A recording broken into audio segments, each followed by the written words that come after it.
Mr. John Laurinaitis, go puck yourself. Like this video, subscribe, and turn on notifications, and once you're done, leave a comment saying that I subscribed, and you will be replied to. We'll be doing as many as we can. Have you ever looked at a professional wrestler and thought, you know what, you could probably do well in UFC, you should try it out sometime? Probably Brock Lesnar, and, well, it worked. I'm D Wicket, and these are the 10 WWE Superstars who could fight in MMA.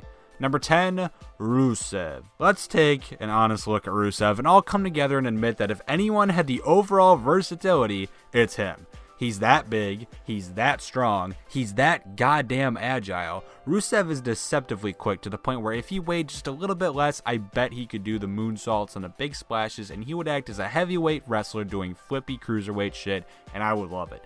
Maybe he's a bit too bulky, but I would definitely be down to see this. Who wanted this? Rusev wanted another opportunity at the United Moments.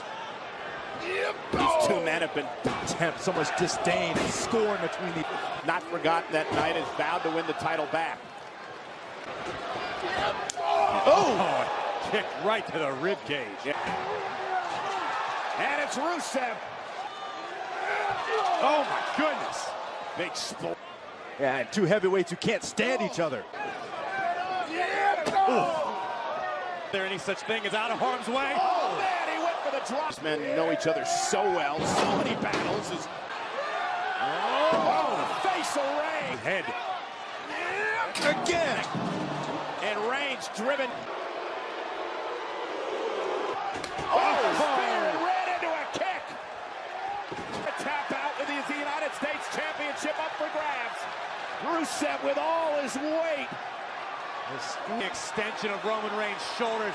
His shoulders are about to burst through the... Number 9, Dean Ambrose. Okay, maybe not so much based on Dean Ambrose himself, but the fact that his character, he's supposed to be portraying this unstable lunatic fringe who doesn't stop fighting and really just keeps going until he's physically unable to battle. Just don't watch WrestleMania 32. Pretend that didn't happen, and we'll all just assume that Dean Ambrose is as indestructible as he sounds. Maybe if he works on that never die attitude a bit more, seeing him compete for real would be as exciting as seeing him wrestle should be. Wow. Double chicken. Here's and Ziggler clubbed over the top rope. What this match means. Watch out, Dolph! Watching himself into Ziggler. Top rope, Ambrose, elbow! Able to hang on. Locks up Dolph. Dirty deeds! Number 8, Goldberg.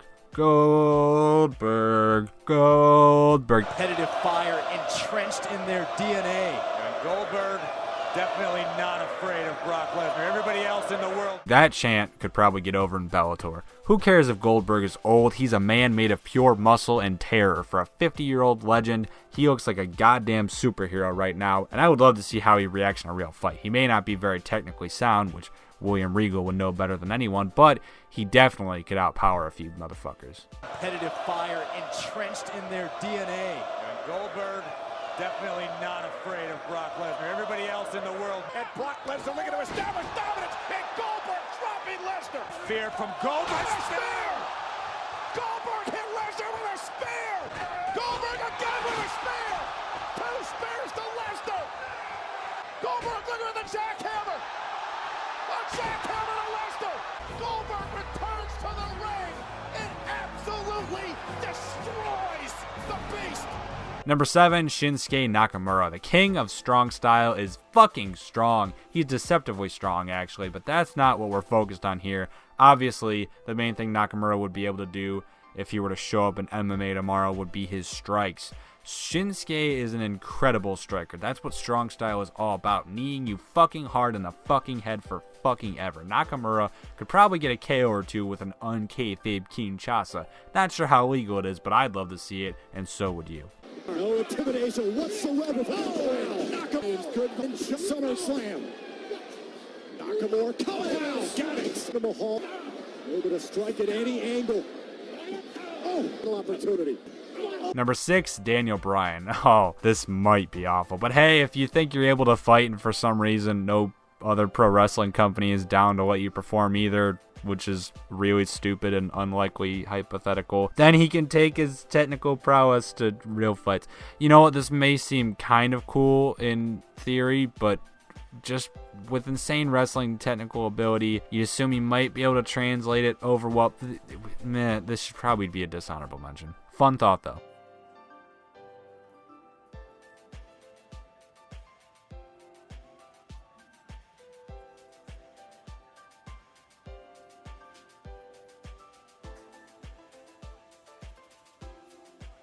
Number 5, Chad Gable. Oh, there we go. That's better. When it comes to damn impressive wrestling, Chad Gable. Think Chad Gable. He's done real wrestling, actual real wrestling before, which if we learned anything from guys like Brock Lesnar and Dave Bautista, it translates pretty well into MMA.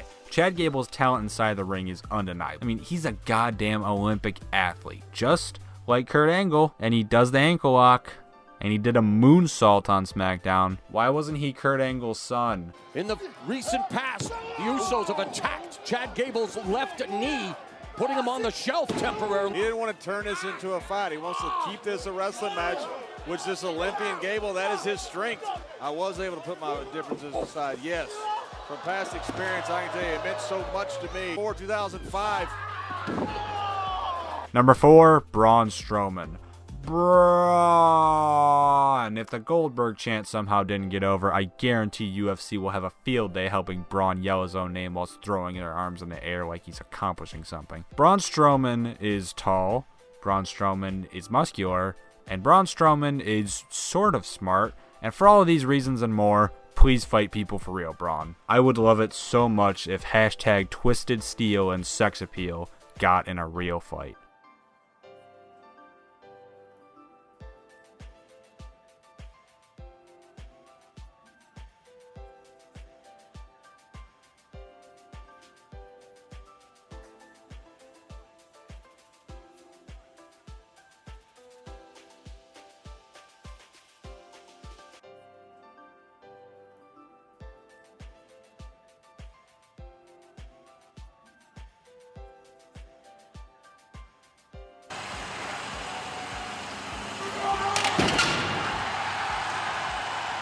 Number 3, Samoa Joe.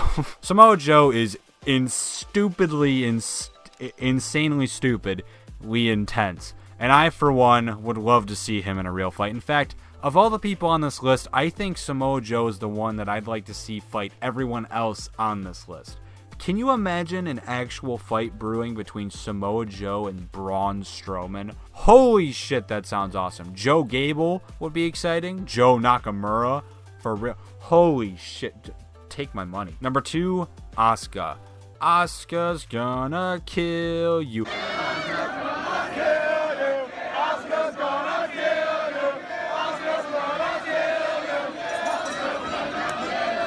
Has there ever been a scarier woman than Asuka? Like, the ring, I guess. Aside from fiction, Asuka may well be the scariest goddamn human being alive. I'm not sure if it's just the booking that makes her look strong or if she's just really that insane. Like, this may seem like an oddball, but she kicks fucking hard. And yeah, I just want to see it. Honorable mention goes out to David Otunga, Byron Saxton, and JBL. I would love nothing more in life than to see these 3 former superstar commentators get back in the ring and then suddenly realize that it's not being staged, they're not in WWE, and it's a real fight, and watch them get fucked up. Don't lie. You want to see this too. But number 1, Cesaro. Oh, hell yeah. You probably expected Brock Lesnar. Fuck that. He's obviously going back to MMA. Cesaro belongs in MMA. Cesaro is a superior athlete. Superior to who, you stupidly ask? I laugh at this and respond, every other goddamn athlete on planet Earth ever. This may seem like a bit out there. Cesaro is likely only good because of choreography, but here's my piece. No one, pound for pound, is stronger on Earth. I genuinely believe that. There's no one with a better work rate than him. And it's repetitive, but there's no better athlete. He's just the best. I want to see it. So do you. Please. Thank you very much. Click like, subscribe, and follow me on Twitter at DWicketYT if you don't want to see Sami Zayn go to MMA and die. He was originally on the list. What a stupid idea.